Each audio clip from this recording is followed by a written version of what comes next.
Terima kasih atas kehadiran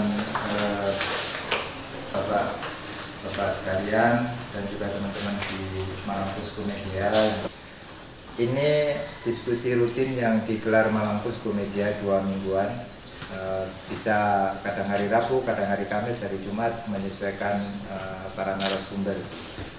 Harapannya satu, ini menjadi istilahnya pencerahan lah. Kalau wawancara wartawan langsung ke narasumber ya seperti itu. Nah, kita ingin mempertemukan semuanya dalam kondisi yang lebih rileks, lebih santai, sehingga nanti tulisannya juga bisa menjadi lebih komprehensif. Dan yang terbaru ini kita berharap pasti diskusi ini tidak dalam target ini menyelesaikan begitu, tidak, tapi dalam rangka seperti tadi yang saya sampaikan, Malang Posko Media berusaha mencari tema yang sangat update. Kalau bisa kita mendorong itu bisa cepat selesai. Ya, itu targetnya. Biar apa? Biar fungsi kontrol sekaligus bridge-nya, jembatannya itu terpenuhi.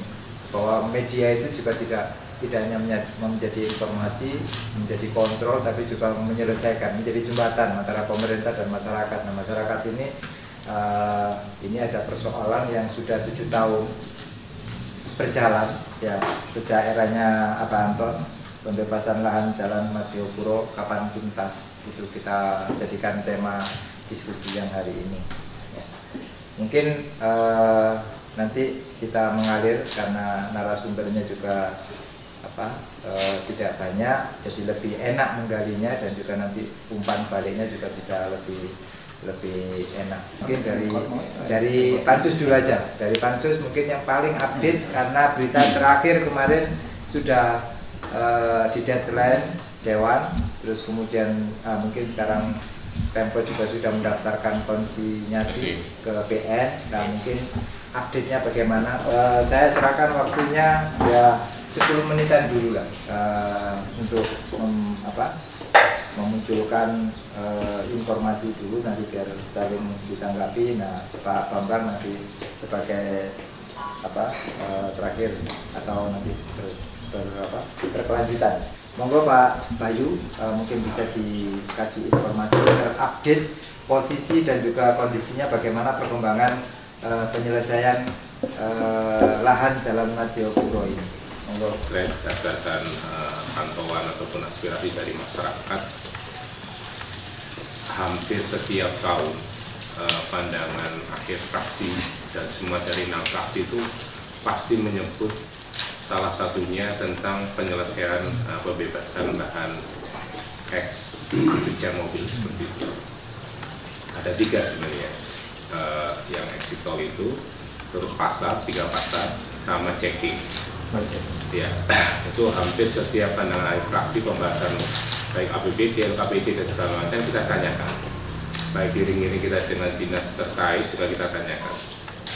Dan kita melihat bahwa kita kan banyak anggota dewan baru ya, walaupun bukan sebagai argumen akhirnya kita baru tahu, tapi memang secara real ya, secara pandangan saya secara pribadi ya, kadang teman-teman ASN itu dalam menyelesaikan masalah atau problem itu kalau nggak dibentuk pansus itu kurang greget gitu, kurang tekan. Ya, kurang tekanan dan segala macam gitu.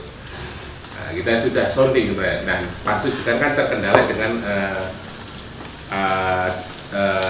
komunikasi politik antar fraksi ya, ada kesepakatan dan segala macam. Akhirnya momentumnya itu waktu pembahasan LKPJ di 2022. Di hasilnya salah satu adalah merekomendasi untuk pembentukan 3 pansus itu. Pansus berarti LKPJ itu Juni kalau nggak salah ya, Juni awal atau April akhir itu, akhirnya dibentuk 3 pansus. Yang pertama diparipurnakan tanggal 14 Juni begitu. Ada pansus yang exit tol, pansus penyelesaian pasar, 3 pasar, Gadang, Dinding, dan Pasar Besar, dan pansus checking. Nah, setelah dibentuk ini, untuk ketua pansus dipercayakan kepada saya, dan khawatirnya bahwa Nedi kita bikin nyusun jadwal dengan memanggil beberapa stakeholder yang memang berkepentingan di situ. Secara pansus atau secara anggota dewan, kita melihat bahwa kita bergeraknya atas kepentingan masyarakat gitu ya, bukan untuk kepentingan pemerintah kota, bukan untuk kepentingan yang saya mungkin ahli waris gitu, seperti itu. Karena yang kami lihat waktu kita potret dua ini yang berurusan atau berhubungan sering gitu ya. Kita potret setelah kita panggil beberapa stakeholder ya, kita panggil pertama dari ahli waris yang dikuasakan oleh Pak Wahab, terus kita juga panggil PUPR, bagian hukum, PKAD, terus sampai PPN, sampai kita juga akhirnya kita manggil KJPP dan segala macam. Ada titik-titik temu yang kita gali di situ, yang kita hasilnya kita tidak ada di laporan pansus. Yang pansus kita sudah paripurnakan, finalisasinya itu tanggal 30 Agustus ya, ada penandatangan di situ. Terus paripurnanya itu kita tanggal 6 September ya. Hanya rekomendasinya adalah bahwa setelah ada penilaian KJPP dan segala macam, setelah kita melihat uraian ataupun penjelasan dari beberapa narasumber, kami pansus menyampaikan pemerintah harus segera ya menindaklanjuti hasil rekomendasi pansus, yaitu untuk mengeksekusi karena sudah keluar angka dari KJPP seperti itu. Nah, kita perjalanannya waktu dengan rekomendasi PUPR bahwa sudah melakukan surat menyurat dengan pihak ahli waris ataupun kuasa hukum, prosesnya seperti apa gitu ya. Yang terakhir kita dapat informasi masih dalam proses konsinyasi di pengadilan. Yang terakhir itu masih dalam proses pembayaran pendaftaran. Di awal sebelum bulan-bulan apa itu, sebelum kita keluar rekomendasi pansus, disampaikan bahwa sebenarnya target mereka itu pertengahan September. Ya, makanya kita biar juga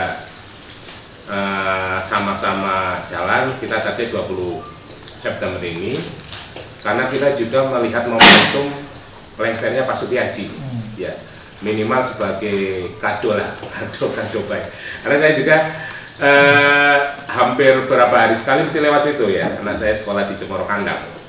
Terakhir hari Ahad saya ke situ, kok belum dibongkar, padahal kemarin janjinya tanggal 15 sampai 16 saya sampaikan ke Pak Denny, udah dibongkar Pak. Akhirnya menyatakan itu bahwa itu masih dalam proses pendaftaran di situ. Nah, itu nanti prosesnya seperti apa, kami di Dewan sudah istilahnya bola ya, bola ini sudah di pemerintah kota ya, kita bola sudah rekomendasi sudah kita berikan. Itu mungkin awal dari kamu, Mas Ari. Assalamualaikum warahmatullahi wabarakatuh. Waalaikumsalam warahmatullahi wabarakatuh. Benar adanya, sebenarnya pansus itu sebenarnya pasal gergeten anggota DPR terkait beberapa persoalan yang mestinya bisa diselesaikan dengan secepat-cepatnya, dengan tanda petik tidak merugikan siapapun, terutama kepentingan hak orang banyak, khusus tentu pihak-pihak yang terkait, yang terdampak, tentunya adalah eksitor.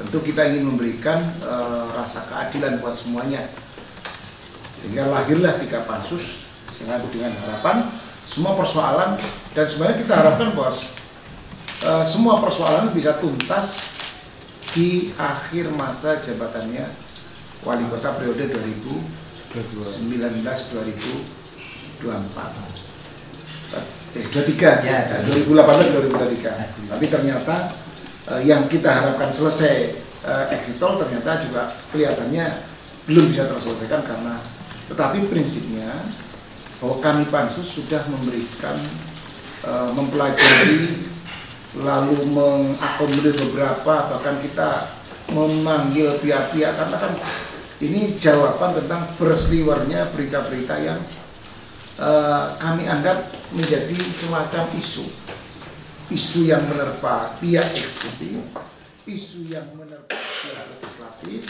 dan isu menerpa pihak-pihak tentu yang terdampak itu. Sehingga kami hadir tentu ingin memberikan rasa keadilan buat semuanya. Sehingga kita pelajari betul dari proses awal munculnya, sehingga pemerintah pernah menetapkan berdasarkan appraisal saat itu. Karena waktu itu pun juga kami anggap ada appraisal, tentu kami menganggap bahwa memang ada hak tanah yang itu menjadi haknya warga. Sehingga kami waktu itu berpendapat kalau tanah itu tanahnya warga ya nggak pantas dihargai segitu. Kan gitu, karena ukuran pemerintah hari ini itu bukan ganti rugi, ganti untung. Siapapun yang terdampak pada proses pembangunan kota mahkota, apakah kota, apakah provinsi, pusat, terdampak pasti ganti untung. Dan warga ngarep. Ini kok kenapa warga nggak ngarep? Ada pembebasan yang mestinya memberikan dampak untung, kenapa ngarep? Nah, sehingga berlarut-larut, sehingga muncul macam-macam isu tentang rupiah, isu tentang eksekusi. Sehingga kami urai semua itu di dalam pansus. Sehingga apakah benar pemerintah pernah menetapkan nilai? Ya. Apakah benar pemerintah sudah melakukan pembayaran terhadap nilai yang diisukan? Tidak pernah, karena tidak ada pembukuan di dalam APBD kami yang memberikan nilai kepada ya. Nah, sehingga kita urai semua. Bahkan terakhir kita bentuk pansus dengan harapan bisa menyelesaikan dan memberikan rasa keadilan. Sehingga waktu itu tentu karena diyakini beberapa pihak yang memberikan advis, baik pemerintah kota, melalui biro hukum, dinas terkait yang menjadi tusinya, lalu kami juga sudah undang BPN, termasuk kepala dinas PUPR saat itu, jadi kita termasuk hadir juga Pak Wahab saat itu. Nah, sehingga termasuk kalau itu ditemukan menjadi tanah milik negara, maka bukan appraisal artinya nilai seperti jual beli pada umumnya, tetapi dana kerahiman. Karena aset negara yang dimiliki sekian puluh tahun, maka wajiblah negara memberikan istilahnya apa ya? Ini Pak Bambang yang kerahiman lah, ada asal yang itu ya, kerahiman ya. Nah, bukan ganti rugi berdasarkan harga, bukan. Nah, tentu dasarnya adalah karena di atas hitungan KJBP, karena ada beberapa kegiatan yang terdampak akibat itu akan digunakan oleh negara. Ada kegiatan cucian mobil, ada kegiatan jual beli listrik, ada jual beli listrik dan semuanya itu dinilai kita menentukan. Akhirnya oleh KJB tentu sudah komunikasi di lapangan, sehingga waktu itu ada dua yang muncul berdasar existing hari ini nilainya ketemu, berdasarkan memang ada histori yang harus dinilai, sehingga muncul harga yang menurut hitung-hitungan berdasarkan ganti untung yang terdampak itu nilainya ketemu, dan insya Allah nilainya lebih dari yang ditetapkan di tahun 2020 waktu itu 198. Nah, sehingga karena itu sudah ketemu dan kita pansus meyakini bahwa tanah itu adalah tanah milik negara dan memang negara harus memberikan keadilan kepada masyarakatnya, terutama keluarga dan masyarakat yang lainnya menggunakan akses jalan itu. Kan kita kan selalu kalau lewat itu mesti suka pincu, pecel dan rawon dan sebagainya yang muncul kan tidak enak. Sehingga setelah itu sampai akhirnya muncul deadline tanggal, karena sudah jelas cetowelo-welo bahwa menurut penelitian sudah harus dilakukan. Maka tentu karena kewenangan kami bukan pada hal eksekusi, maka eksekusinya diberikan kepada pemerintah kota melalui dinas terkait.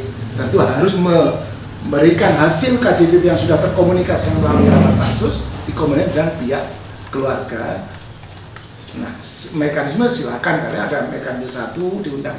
Pertama, karena sudah ditetapkan nilainya, ditetapkan panggilan ke-1, panggilan kedua, panggilan ketiga. Tersampaikan kalau panggilan ketiga maka itu tidak dipenuhi atau tidak ada komunikasi, maka akan dititipkan melalui pengadilan. Tetapi pansus sudah memberikan kewenangan sesuai dengan, bahkan kami berharap eksitor itu menjadi kado terindah, satu-satunya yang bisa diselesaikan PR-nya loh. Dari 3 pasal tidak selesai, checking tidak selesai, Ini biar jadi diulang tahun lah, jadi prestasi yang memang janjinya bisa diselesaikan. Tentu tidak merugikan siapapun, apalagi merugikan pihak keluarga yang terdampak. Kira-kira begitu. Kita dengerin dari kuasa hukum bagaimana menyikapi, apakah tadi sudah ada panggilan 1, 2, 3 sampai kemudian didaftarkan, atau ada persoalan-persoalan lain yang kemudian ini menjadi berlarut-larut, sehingga saya sempat dengar, kalau tidak salah waktu itu Pak Sudadi di sini sempat bilang waktu diskusi yang pertama, kalau nggak salah itu kita 5 tahun kita bisa buat apa. Kayaknya yang tersampaikan itu asas kehati-hatian. Jadi sepertinya Pemkot tidak mau terjebak ini nanti kalau kita eksekusi nanti jadi dalam tanda kutip dugaan korupsi gitu. Kalau tidak, saya masih ingat omongannya Pak Sudadi di sini. Nah, mungkin Pak Wahab bisa, atau apakah ini juga menjadi dalam tanda kutip tadi Pak Wanedi juga bilang harusnya menjadi prestasi. Nah, apakah ada kemungkinan bahwa ini bukan urusan dalam tanda kutip, yang bikin masalah itu bukan saya 5 tahun ini kan masalah lama gitu. Nah, monggo Pak Wahab. Terima kasih kepada Kawan Kusdo.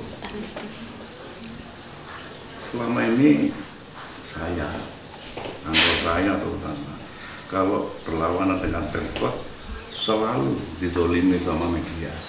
Ketika saya konfirmasi kemarin dapat undangan yang hadir ini, mestinya hari ini ke Jakarta. Saya cancel. Saya lebih senang menjelaskan ini, gitu. Siap paham. Kan? Kadang-kadang kan tidak paham yang bikin masalah. Itu jadi saya terima kasih. Terus itu bisa ini. Saya sebenarnya sangat berharap Pemkot datang. Berharap itu sebenarnya. Alam itu ada ahlinya dari yang.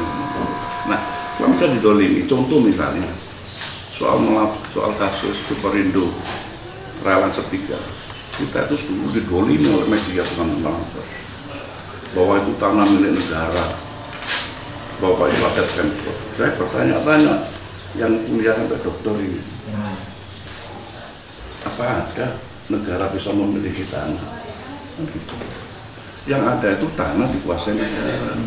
Justru sejak undang-undang pokok agraria itu melarang negara punya tanah, gitu loh. Tapi mungkin lah. Nah, akhirnya kita kejar dari situ, apakah betul ini tanah negara, tanah yang dikuasai negara. Jadi tanah negara itu argumentasinya bukan berarti tanah milik negara, negara nggak pernah punya milik, ya kan? Tapi sepatunya tanah negara, tapi bukan tanah milik negara. Ini yang kita mesti sering keliru di fitnah. Toh akhirnya ini contoh kasus kalah itu Pemkot sampai Mahkamah Agung. Saya tinggal ambil mau eksekusi aja untuk kerugiannya. Superindo, iya sama Mahkamah Agung nggak ngerti. Ya karena nggak ngerti hukum tanah gitu, nggak ngerti caranya menopang aset satu. Ya oke lah, sekarang kembali ke sini. Terima kasih Pak terus ke sini. Ini menjadi nggak seimbang kalau nggak ada Pemkot. Bahkan nanti andai kata ada Pemkot, saya berani bertaruh yang kalau Pemkot bisa menunjukkan itu asetnya, yang inilah serahkan. Tapi kalau Pemkot nggak bisa menunjukkan, bayar yang kita minta. Sederhana sebenarnya. Kalau Pemkot bisa membuktikan itu asetnya, siang ini saya serahkan, saya jamin. Tapi kalau dia tidak bisa membuktikan bukan asetnya dia harus bayar. Karena ini fair kan itu. Nah, kan, saya yakin bukan asetnya Pemkot. Saya yakin. Cuma saya nggak mau panjang karena ada etika yang saya nggak bisa buka. Nah, satu itu. Kedua begini saudara. Dulu Pak, saya sama aja dengan Bapak. Misu-misu lewat itu, macet. Sampai pegel soto panggil menaturan itu yang punya tanah. Tahun 16, 17, 18. Waktu itu selalu marah. Itu. Nah, ketika tahun 2020, lah kok dilalah saya ini marah, malah orang yang sama marah datang ke saya gitu, minta tolong. Kan saya benci ini sama pemilik tanah ini. Ini sendiri. Ternyata gak boleh dong penjelasan yang ada. Saya melihat ada ketidakadilan yang dilakukan oleh pemerintah kota. Nah, ini sebenarnya sederhana. Proses ini dimulai 2015 ketika Pak Musoleh ada. Saya punya bukti foto, punya bukti video. Pada saat itu dipotong pohon-pohon di sekitar itu, potong. Artinya kegiatan ini sudah 2015. Kemudian diberi DP 250 juta. Saya akan buktikan apa. Sisanya 1.250.000.000 akan diberikan kalau sudah dibongkar. Lu sudah dibongkar loh itu gak ada bangunan. Dulu di situ ada bangunan warung, yang mobil, kemudian studio musik. Nggak ada sudah robohin. Sebenarnya tinggal ngaspal aja itu sebenarnya. Tinggal ngaspal itu. Kan gitu. Nah, di Pak Saleh zaman itu 1,5 miliar dana betul. Betul Pak, tidak ada di APBD.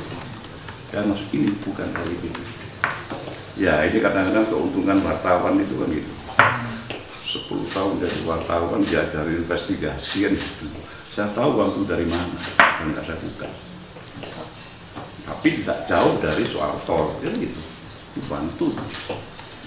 Nah sehingga dugaan saya kalau pada satu konsisten orang-orang Pemkot ini kan sudah bersih, sudah nggak ada bangunan. Kenapa nggak diteruskan hari itu, tahun itu? Tinggal ngaspal ini, itu sudah sekian tahun kayak gitu itu. Hanya saja, artinya sebuah bangunan dirobohkan, sudah melakukan renovasi, itu direnovasi semua selesai benar. Dan di tahun 2016 itu selesai. Logikanya, kenapa? Kalau Pemkot tidak ada X-nya, tanda X yang tidak konsisten, kenapa nggak dikerjakan di tahun 2016? Logikanya kan begitu. Kenapa enggak? Kecuali bangunan masih ada, enggak, sudah nggak ada bangunan 2016. Pohon sudah tumbang, sudah bersih. Kalau kita mau lihat di sana, bersih kan, tinggal ngaspal itu. Nah, pertanyaan kan ada apa? Pemkot tidak 2016 itu juga menyelesaikan itu.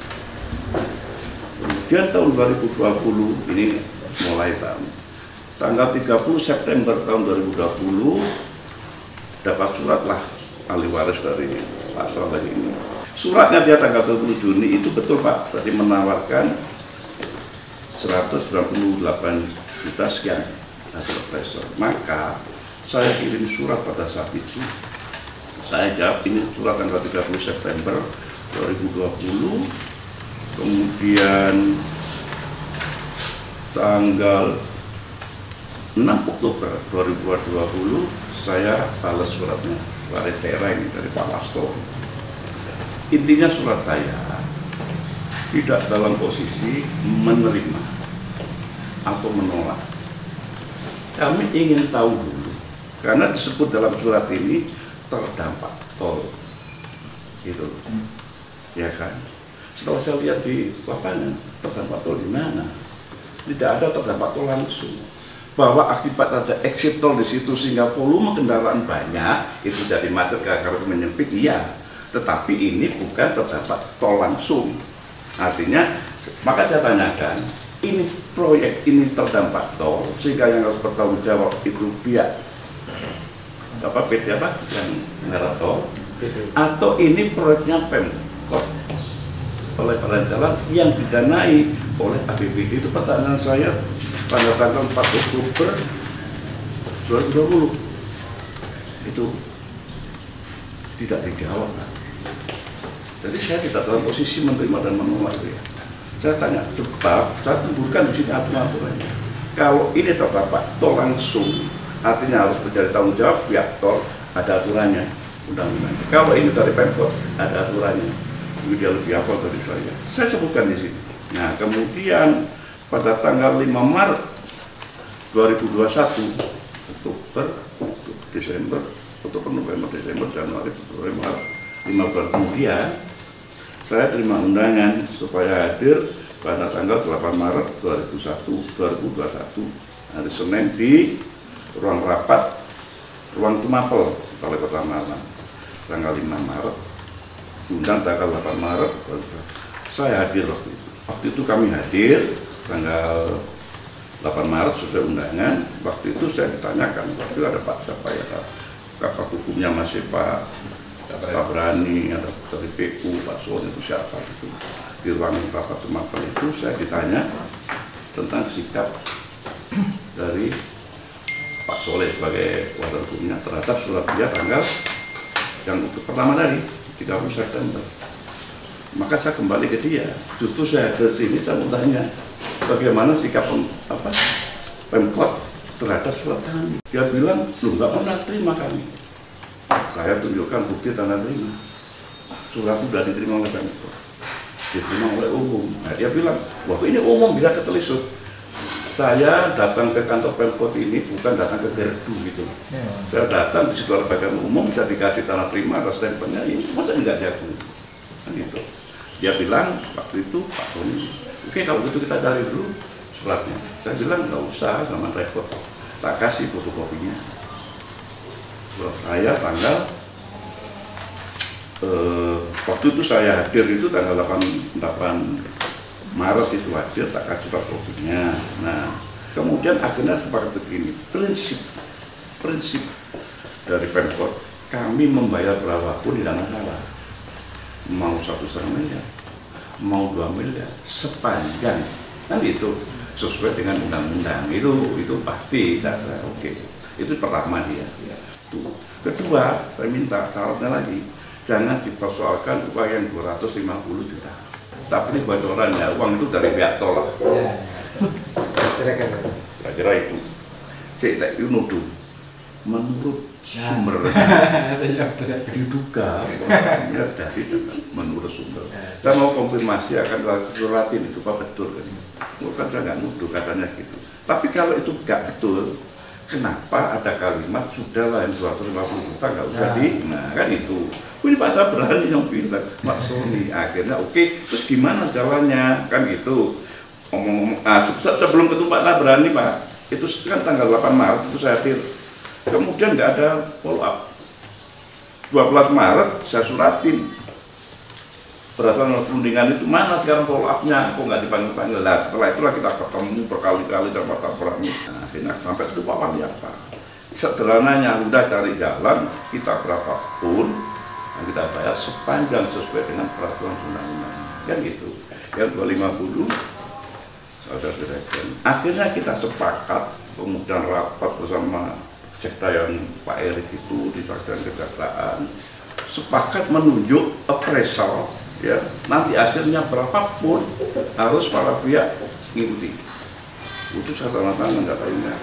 Nah, saya bilang kalau yang menunjuk appraisal kami nanti dianggap nggak objektif.